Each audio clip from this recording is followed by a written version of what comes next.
For every piece of me that wants you, another piece backs away. Q&A, Q&A. I know you're stoked for the Q&A because I am.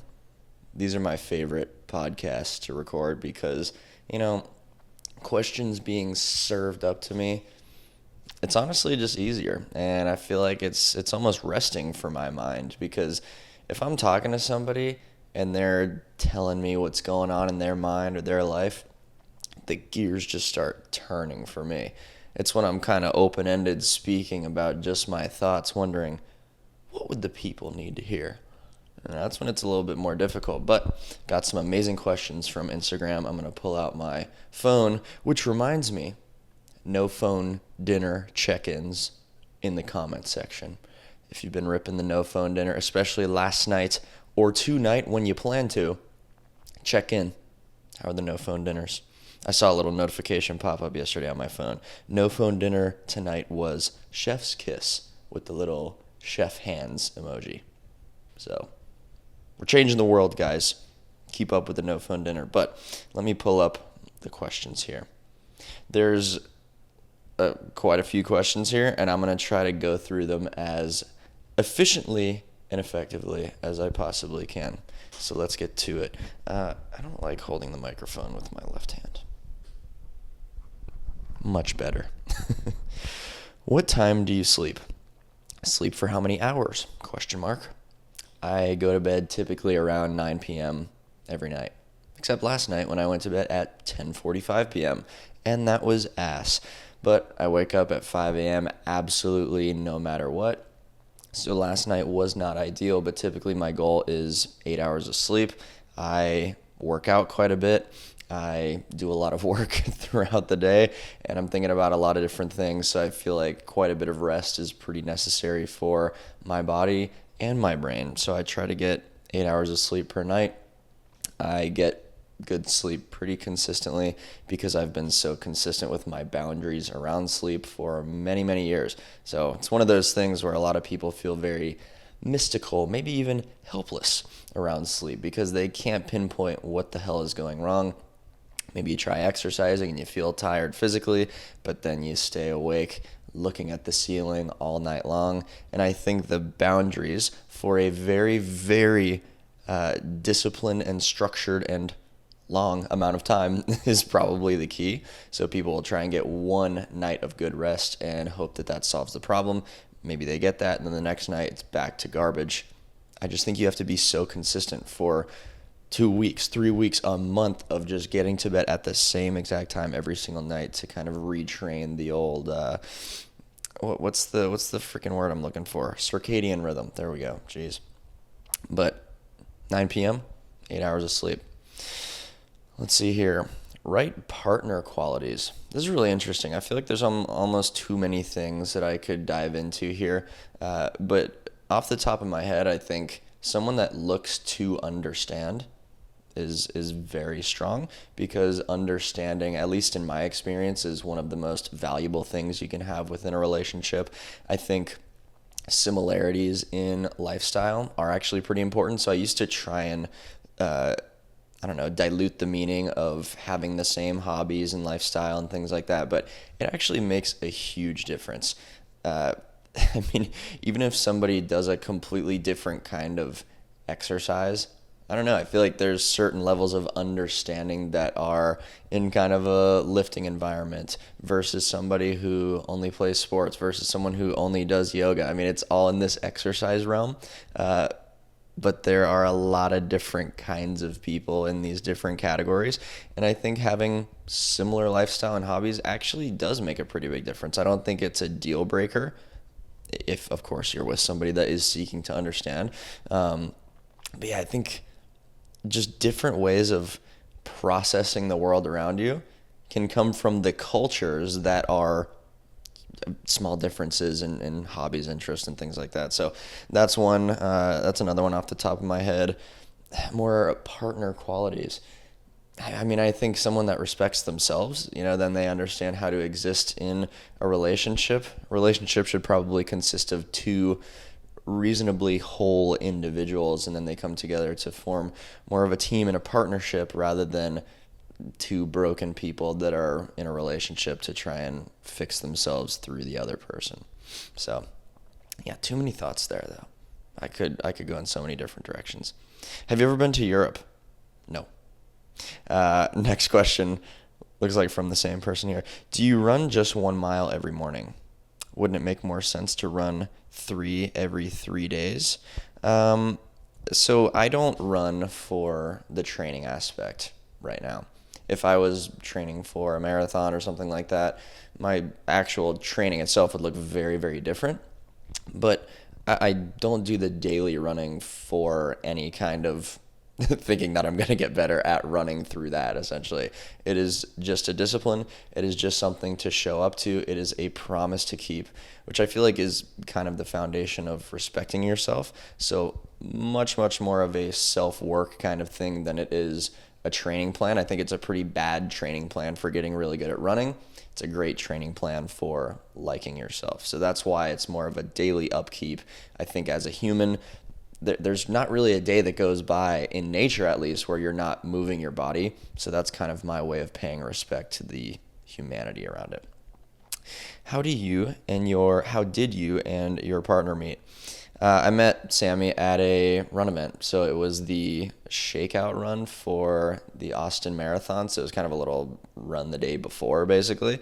And yeah, I had seen her around a bunch, and we chatted while we ran. And yeah, she's great. She's amazing. All there is to it. Let's see here. Been trying a lot of sports lately, but I'm not really good in any of them. Any thoughts? Well, if you're just trying them and you're not sticking to them for months, if not years, then you probably won't really get good at any of them. I feel like the distraction of wanting to try so many different things is a really hard thing to overcome. But sometimes you have to pick a thing and stick with it for a really long time and not let the competency, geez, that was hard, the competency of other people's sporting interfere with your focus in the one, because you're going to see people that are amazing runners while you're trying to be a great lifter, and you're going to see people who are crushing it at baseball while you're trying to be a soccer player. And how disciplined can you be about not letting that kind of pull you in so many different directions that you never actually spend the time focusing? So maybe sticking with one for a little bit longer would help you out there. Let's see. What does self-respect mean to you, and what advice would you give to others to achieve it? Well, respect, it's this reverence. It's this understanding of someone's value. And to find that within yourself, it's actually very similar to how you find that in other people. I mean, to really put it into context, think of the person you respect the most.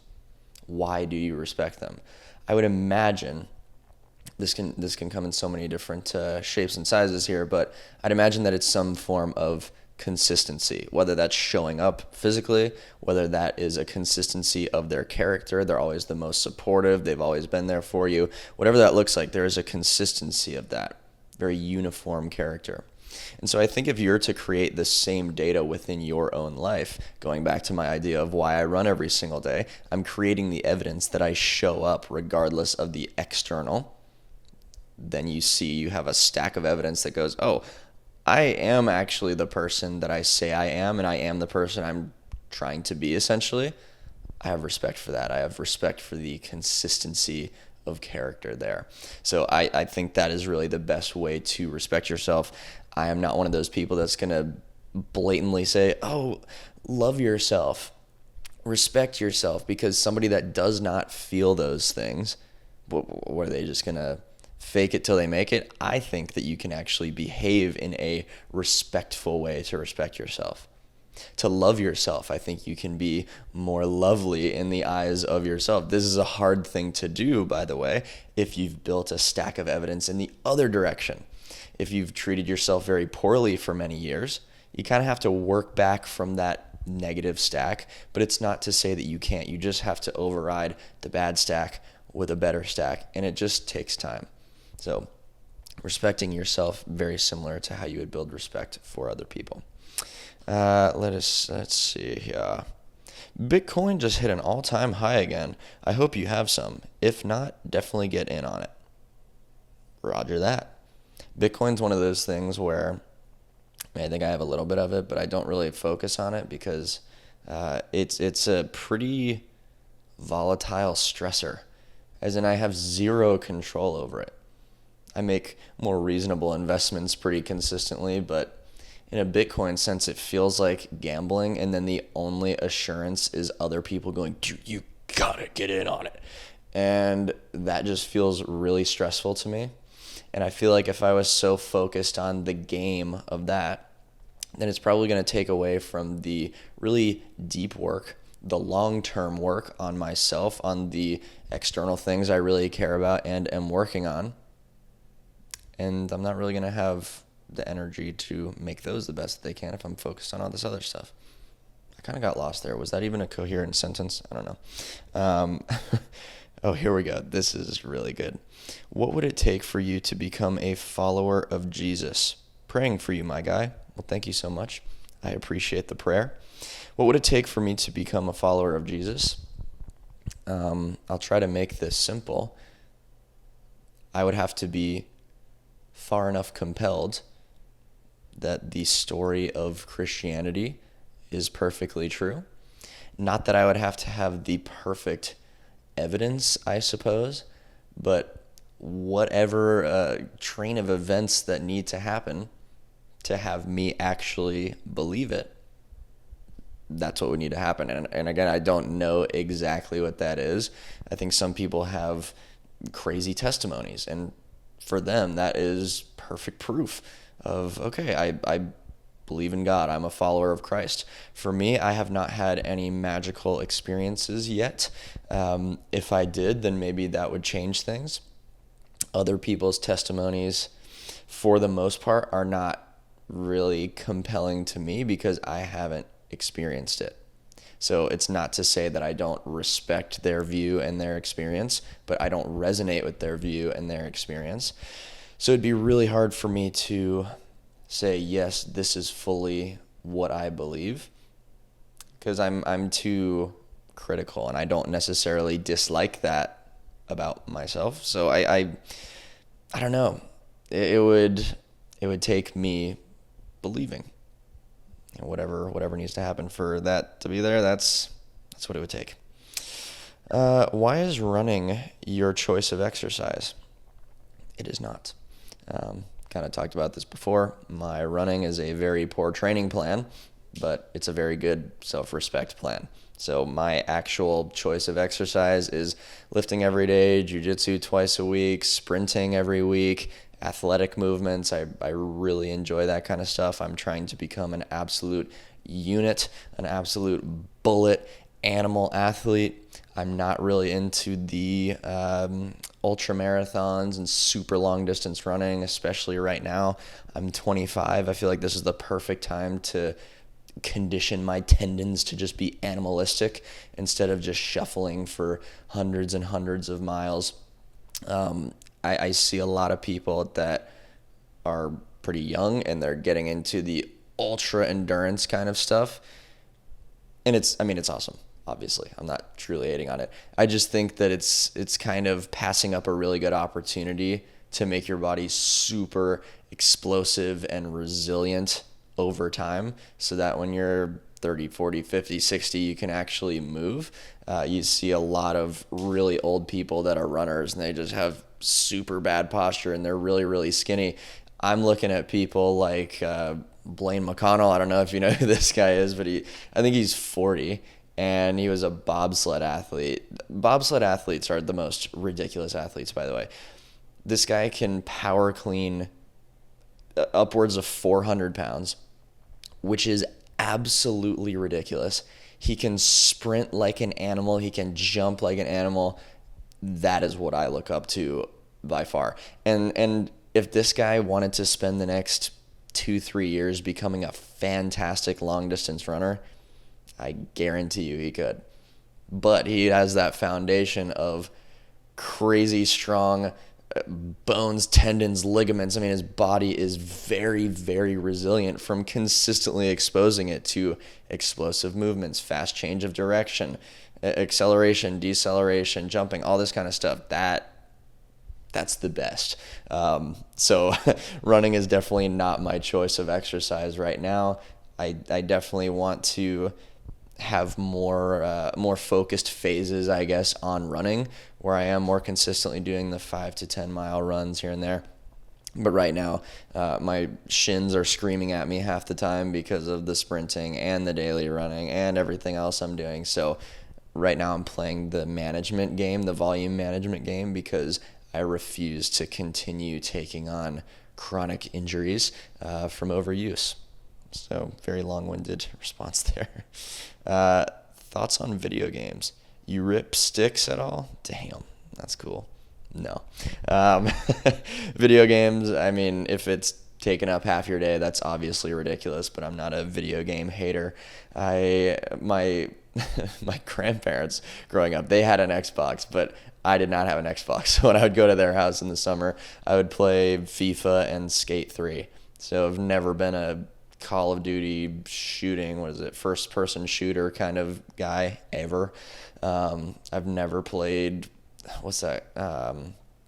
What's that super popular game called? The computer one.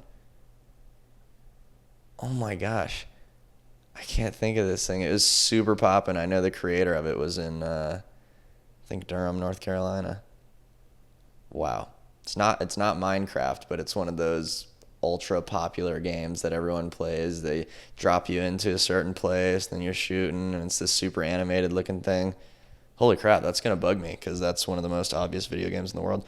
But yeah, no, I actually enjoy stuff like Skate 3, FIFA, UFC, motocross stuff. I used to love that, but I never ever really get to play those things. But if it's available, I might take a couple turns at it here and there.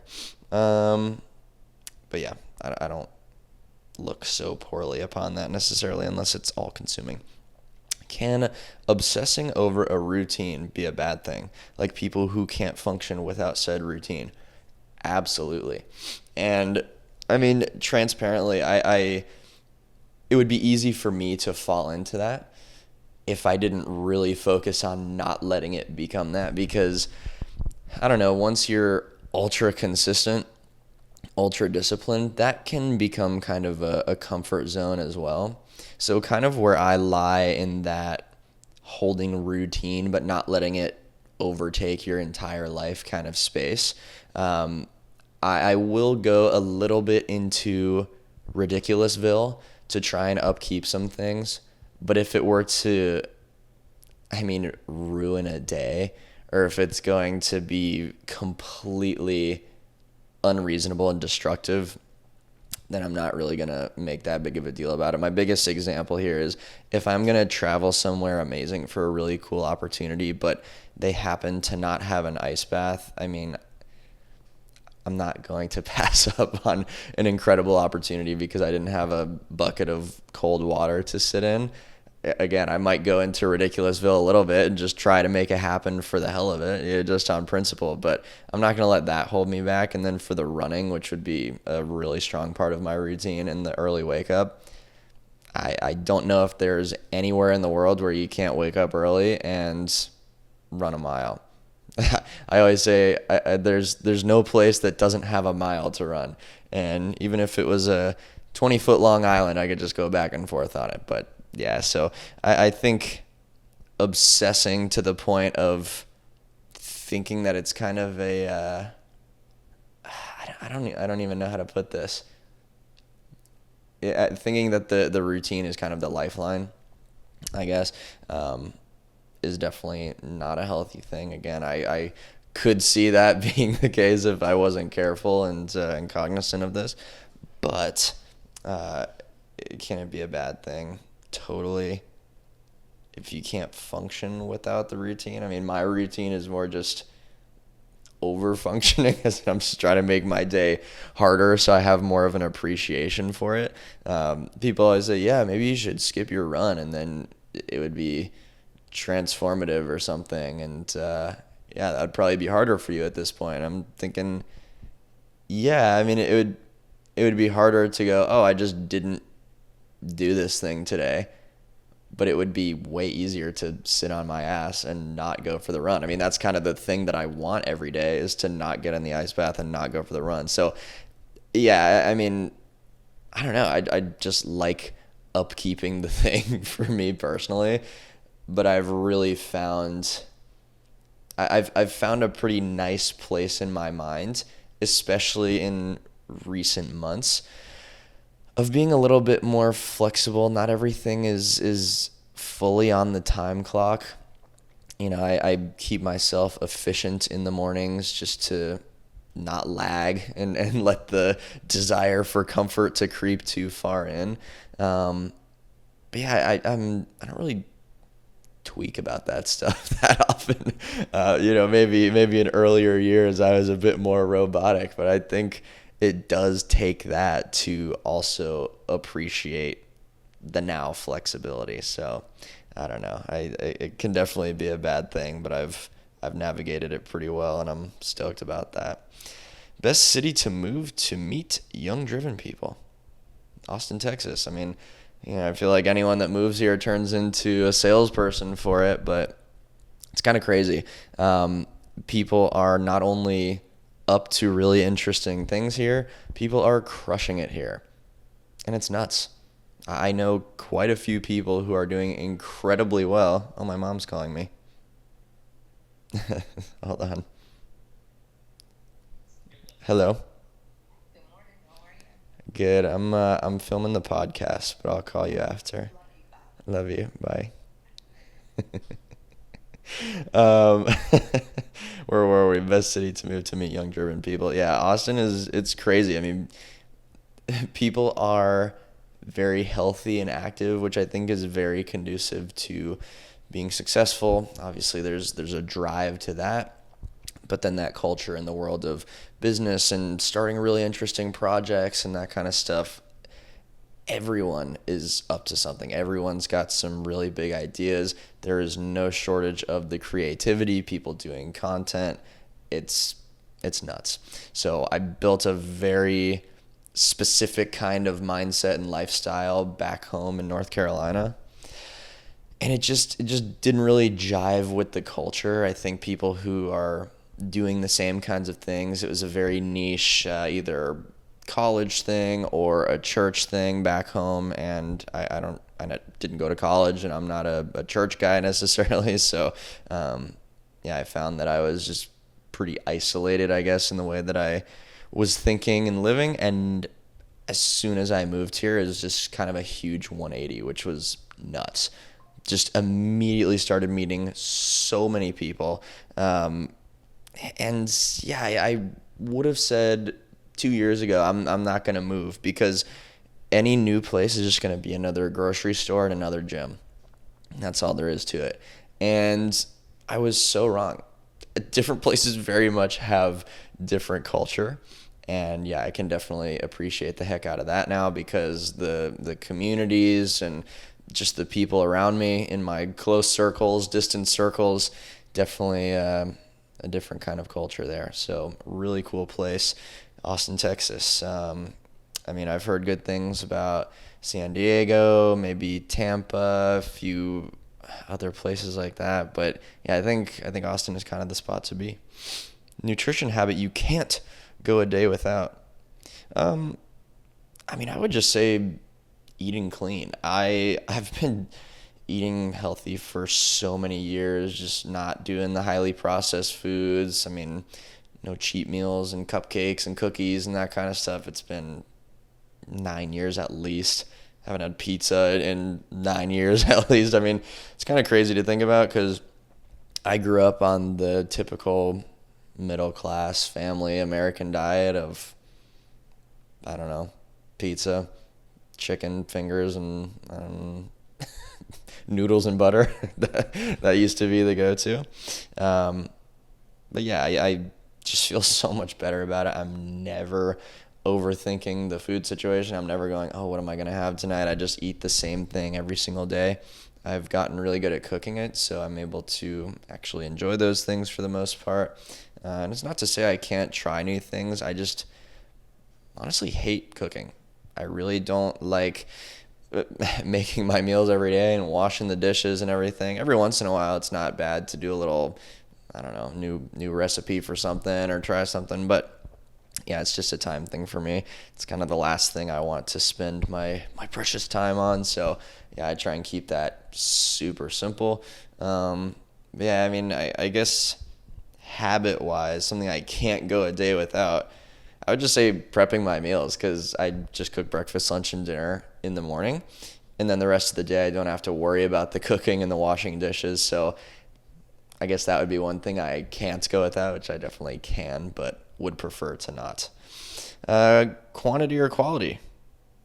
Come on, I think you know this. Quality. Let's go. Favorite quote, not from this century.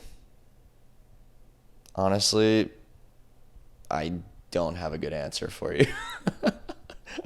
I do not have a good answer to that. I am not one of those people that just stores famous quotes from other people. I have some of my own favorite quotes, as maybe that sounds a little bit arrogant, I don't know, but just some things that I've said that kind of really communicated what I think very accurately.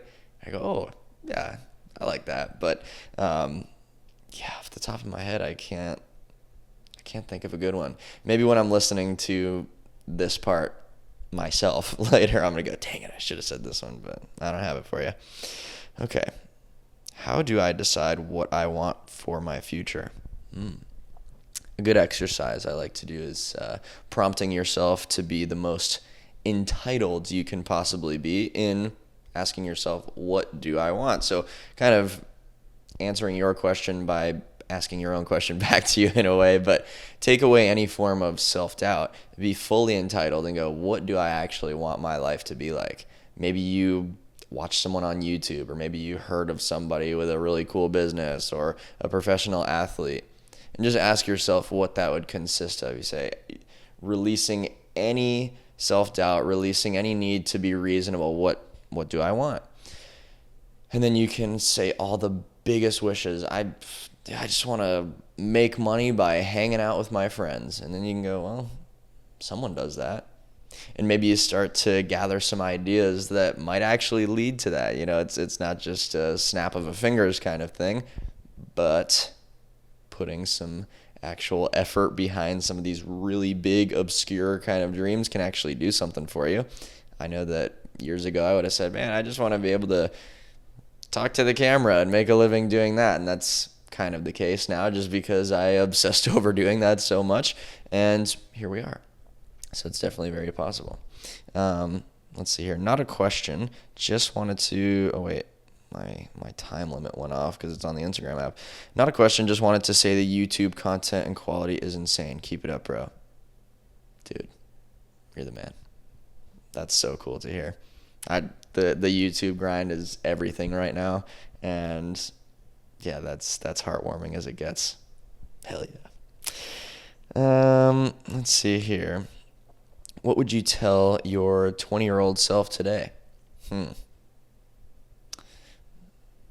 Invest in Bitcoin. I'm just kidding. Well, maybe I'd say that because I guess it's at an all-time high. Yeah, I think it's kind of the cliche answer of just keep going. I would probably, in the realm of social media and whatnot, have a few tips and tricks and maybe some ways to organize it in the old mind. I would also say start the podcast right now instead of waiting. So just some things like that. But gosh, I mean, I'm where I am today because of what my 20-year-old self was up to. So I can't say that I would really want to change too much, but I might provide a little bit of the comfort in saying, you know, things will be quite all right. Working on my sleep schedule. If you're up at 5 a.m., what time on average do you go to bed? People really like the sleep question. 9 p.m. Mentioned that earlier. Have you ever thought about doing an Ironman? I've thought about the idea of it, but haven't really strongly considered it, especially with my current goals. It would be heavily conflicting. Let's see here. Would you enjoy having podcast guests? I like to be a guest on other people's show. I'm actually a pretty piss poor interviewer. I feel like I'm a better interviewee because, again, questions being served up to me is kind of just gets the gears turning really well. I don't know. Maybe I'm not a terrible interviewer, but yeah, I kind of like more of this style. Just I'm talking to you. You know what I mean? The guest version of the podcast is a little bit different. I think the kind of audience that I want to build is an audience based on understanding. So this is something that I thought might be the case after years and years of Instagram and grinding that and just trying to put all my ideas out there. But yeah, I find that short form doesn't actually build the kind of understanding that something like a podcast or YouTube does. And yeah, just kind of the one-on-one in a sense of me and you, the viewer slash listener. I feel like that's cooler because I get to just brain dump, answer your questions, talk about the things that I find important to me. And I find inspiration in all those things and talking to other people. But in terms of the content I put out, I really just want it to be that transparent kind of format. So wouldn't be super against it, but I like other people's pods quite a bit. How much sleep do you aim for? There it is again, 8 hours. Circulation jet in the ice bath? Yes. And that's why it's horrible. I used to have a DIY chest freezer thing that I built out, and I kept it at 33 degrees, and that sunbuck was cold. But you get in there, and after a while, you kind of start to adapt a little bit, and the water's not moving, it's not agitated, so you build that thermal layer they all talk about. I think people say, oh, you build a thermal layer around yourself and you think the damn thing is warm. No, you still feel pretty pins and needles cold, but when there's a little jet pushing water at you the whole time, dude, that's a different experience. So the one that I have now, the Chili Goat, it's 40 degrees. That's as low as it goes, but it is way colder than my 33 degree one was that didn't have the jet circulating the water. So yeah, the old jet's in there. There's one pointing at me, and then there's one pointing the other way, so it kind of keeps it moving. You feel that right on your feet. Not fun. Is life easier for you being conventionally attractive? Well, I feel like that's just a compliment at that point. I can't even, the structure of the question here doesn't allow me to refute the claim. Being conventionally attractive, I don't know if I make any wins based on that. I feel like, if anything, people usually leverage the way that I look to be mad at me because it's the mustache look or just being a guy or being relatively muscular. It's, if people are seeking to not understand, they're going to see that as, oh, look at this asshole kind of guy. But yeah, I don't know if it's easier necessarily because I'm not really in an industry where my looks have that much pull, unless you disagree here. But I think life is easier for a lot of different reasons. Maybe a lot of the work I've done to build real confidence outside of just the way I look, that definitely makes things easier in relationships, communication, meeting people, taking advantage of opportunities. But yeah, I guess, I don't have a control group of being less attractive than myself. So it'd be a hard one to answer there. How do you handle comparison? Yeah, I just do it. I compare myself to others all the time because, I recognize mastery. I recognize when people are really competent at things, and those are traits that I look up to. And sometimes it can be hard because, gosh, if I look up to someone, maybe that's really good at social media, I say, damn, they're pretty good. They're way better than my dumb ass. And so then I might try and take on characteristics of the way that they create. And then it starts to take away from my own authenticity, which becomes actually a huge problem because that's what really wins long term. So handling the comparison, I don't struggle with comparing myself to other people on a fundamental level of, oh gosh, I'm not good enough. It really does not come down to a self-worth kind of thing. But skill wise, I go, damn, I'm shitty at this. When I roll with the instructor at jujitsu, and he's choking me out, not even, I mean, with his hands tied behind his back and just steps on my stupid neck. I'm going, whoa, wait, how did this happen? I feel like I'm a 190 pounds athletic person trying to not let you kill me, and I would just have no choice if you actually wanted to. So in environments like that, I'm thinking, damn, I suck, but it doesn't make me feel like a bad person. You know what I mean? It's more of just a skill difference, and I'll definitely get there one day. But yeah, the comparison is usually just, I see that this person is really good. I'm definitely frustrated that that's not me right now, but I also fully believe that that could be me if I put in the same time and effort as they did. So that's kind of how I handle the comparison there. What makes you happiest in life? What would you say is your biggest accomplishment? What makes me happiest in life? I would say when every single category of my life is progressing, and that doesn't mean it has to be progressing a lot, but I just like to see things moving forward, and I think stagnation in any context is frustrating to me. And I think progression, seeing progression based on your purpose is a very strong driver for human beings in general. So I think that's kind of a universal thing. And what would you say your biggest accomplishment is? I would say finding a really strong foundation of peace within myself in kind of an untethered manner. I've always been obsessed. I've always had the anxiety. I've always had these really strong battles within myself, and whether it's lifelong or temporary, and then I have another huge dip to fight back from one day, I've found a pretty strong fundamental peace within myself. I'm frustrated about plenty of things. I'm trying to overcome plenty of things. I'm gritting my teeth and just pissed off at one thing or the other because I just want to win. You know what I mean? I want to be better than myself of yesterday. But again, deep down, I'm not tweaking.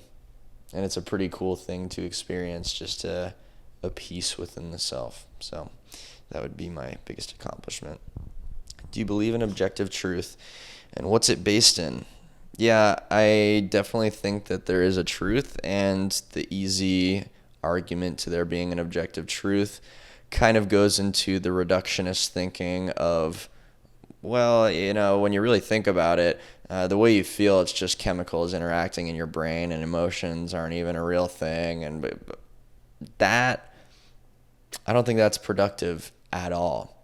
So maybe it's more of a belief in objective truth for the sake of utility, because I don't know if it's productive, realistic, even smart to go so far into reductionist land. So yeah, I believe there is an objective truth. I believe that when one thing happens, there is probably a truth to what happened, and then there's a million different perceptions of how that thing happened. But in my belief, it did. So yeah, it's kind of a deep question there. And what is the objective truth based in? Well, I think it's based in itself. I mean, truth is the fact of what occurred, or the fact of what is. And I think we can always try to do the mental gymnastics to kind of dismantle this idea, but then I feel like you're dismantling everything, and then it gets to, well, whose perception of what the truth is the right one. And honestly, I don't have the perfectly scientific explanation here, but it's kind of, in my mind, it feels like, yeah, let's be real. Some people are delusional. Some people know what's up. And yeah, that's my wildly casual explanation of what I think objective truth is based in. So that said, I think ending the pod on that clunky explanation is perfect. That's all the questions that I've got here on my list. And I hope your question feels answered, nurtured, and well understood. That said, if you are listening or watching on YouTube, definitely click the subscribe button. It would be awesome to see you subscribe and see next week's pod, because I do this every single week. Just out here putting my ideas out as best as I can, trying to make the world a better place, one little half an hour rant at a time. And comment what you thought. Any questions that you have, I try to get back to them after a good while. I've got a main YouTube channel that I get awesome comments on. I love seeing the comments on the podcast channel. If you haven't seen my main YouTube, it's very 10 out of 10. So go check that out. But yeah, love to hear what you guys think. Means the world to me that I even get people's thoughts in response to what I say. If you're listening or watching the pod on Spotify, you can leave 5 stars on the show. I would really appreciate that. And you can leave a comment there as well.